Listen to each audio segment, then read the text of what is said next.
This is the most evil generation since the inception of man.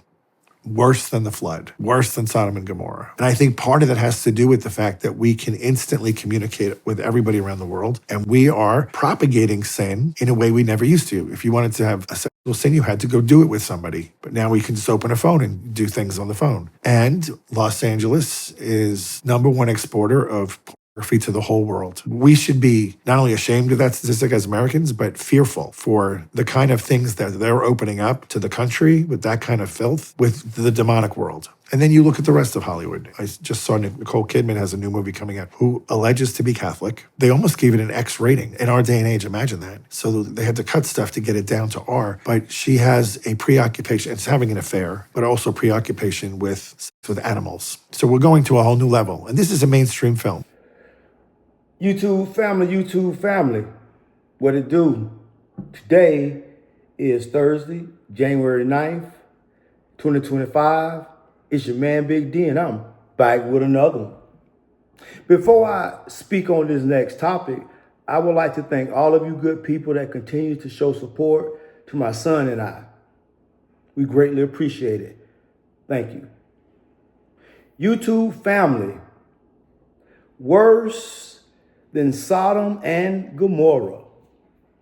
The most evil generation since the beginning of time, since the creation of the world.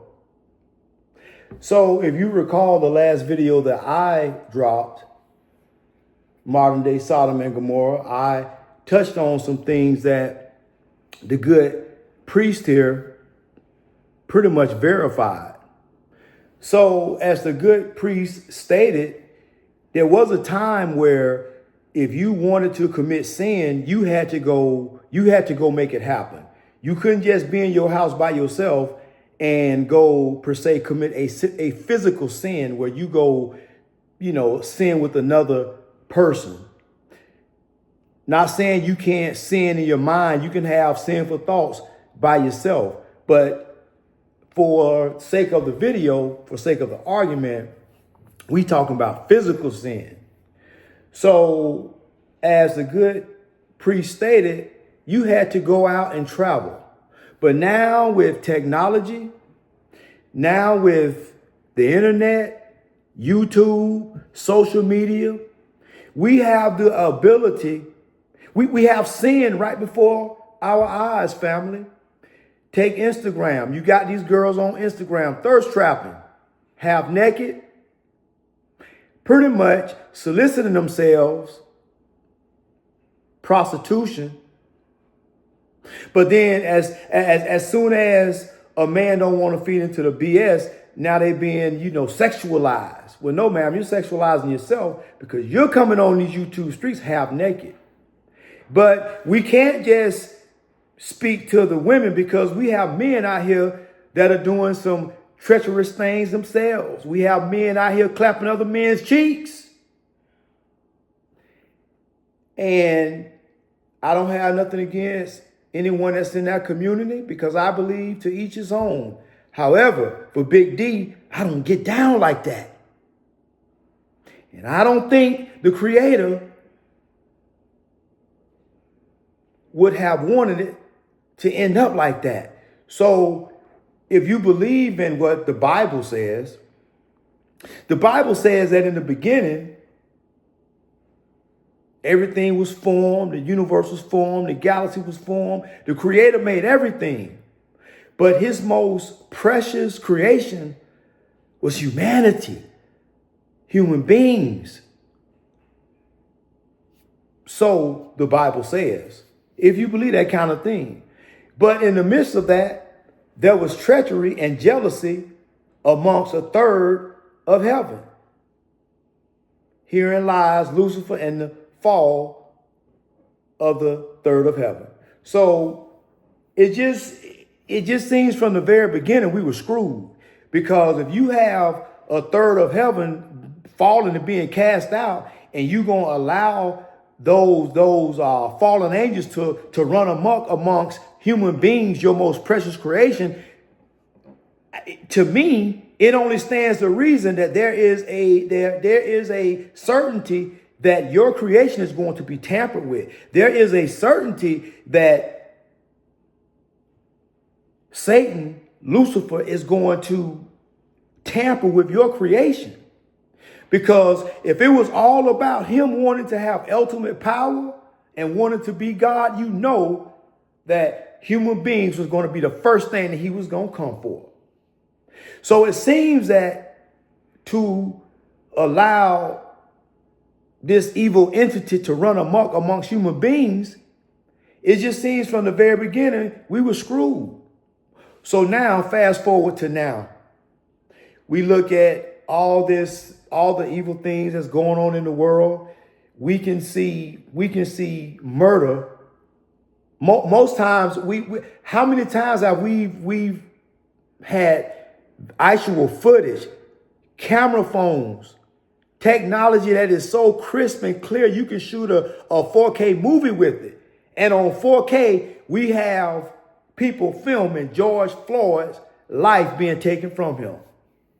Now, I'm not going to sit up and say that that George Floyd didn't do something wrong. I'm not going to say that he didn't commit some type of crime, because on the surface of it, he did. But that don't mean he deserved what happened to him. So when you have people like the officers that abuse their power, you know, just so evil and heinous that they would prefer to injure this man instead of just subduing him enough to take him to where they need to take him. And they need to take him to jail, take him to jail. But you don't need to inflict pain and suffering. But this is what humanity has come to. And as I said earlier, it just seems as though we were set up for failure from the very beginning as human beings. That's just my opinion. Now, I believe that there's a creator, because I would be a fool to think that we just arrived here, that there's nothing greater than us. But do I necessarily believe what's in all the holy books? No, I have questions. And you know, most would say, I was talking to a guy today, and we were having a deep conversation about religion. We talked about a lot of things, you know, and we kind of talked about religion, and we kind of had the same ideas. It just seems like humanity was kind of like doomed from the very beginning. It seems like, you know, humanity, we're like chess pawns in a game of chess.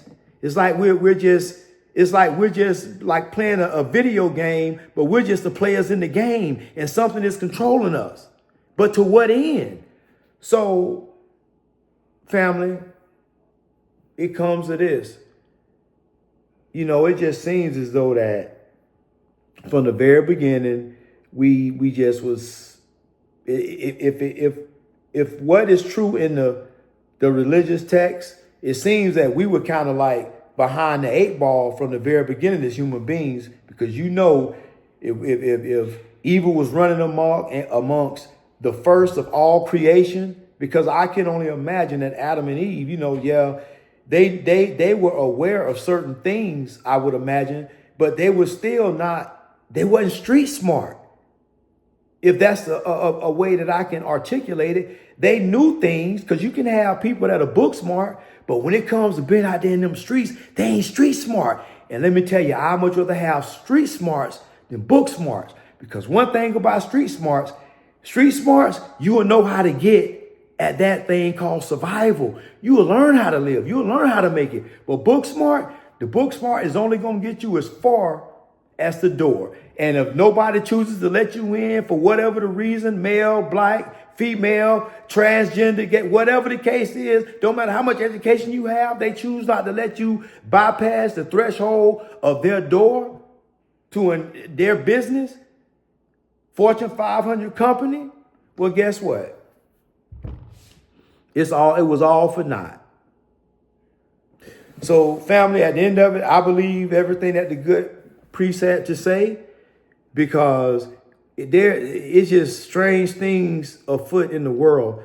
Things are just crazy. Look at these fires out there in California. Look what's going on out there. But if you look at all the evil that is alleged to be going on out there in California, you got Hollywood, alleged sacrificing of infants and what have you. I mean, the good the same priest had another clip where he said that Halloween, more homeless people go missing on Halloween, and these people are getting basically sacrificed to Satan.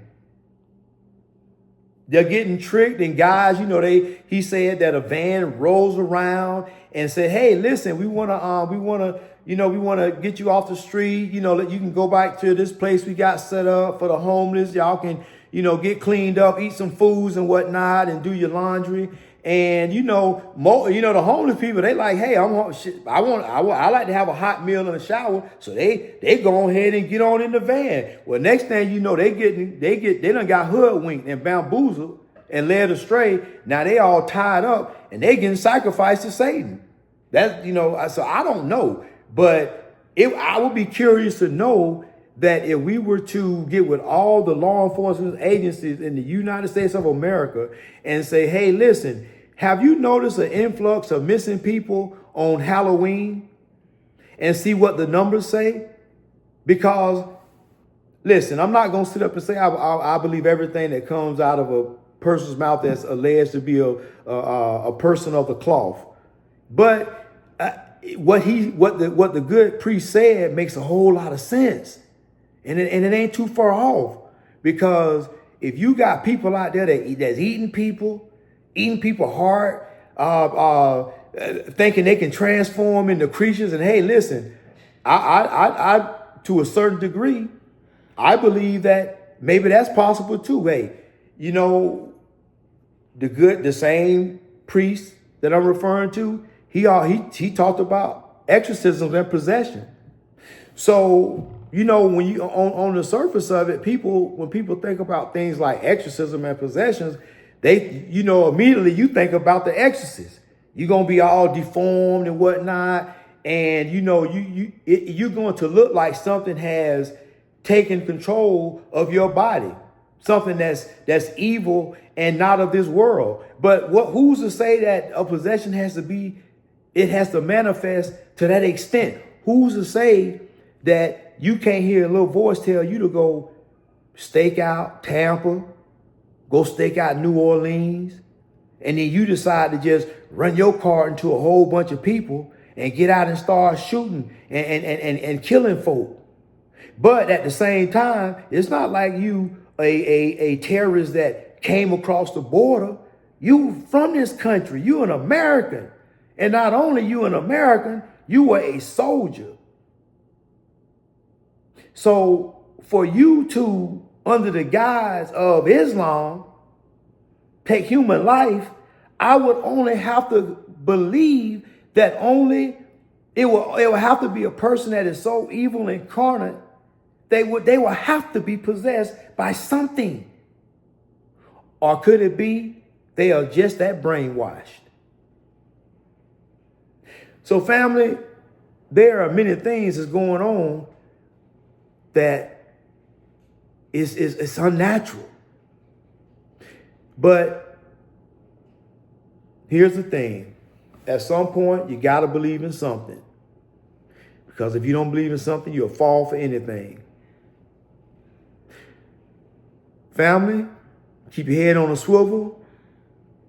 And always remember, be more tomorrow than you were yesterday. Peace.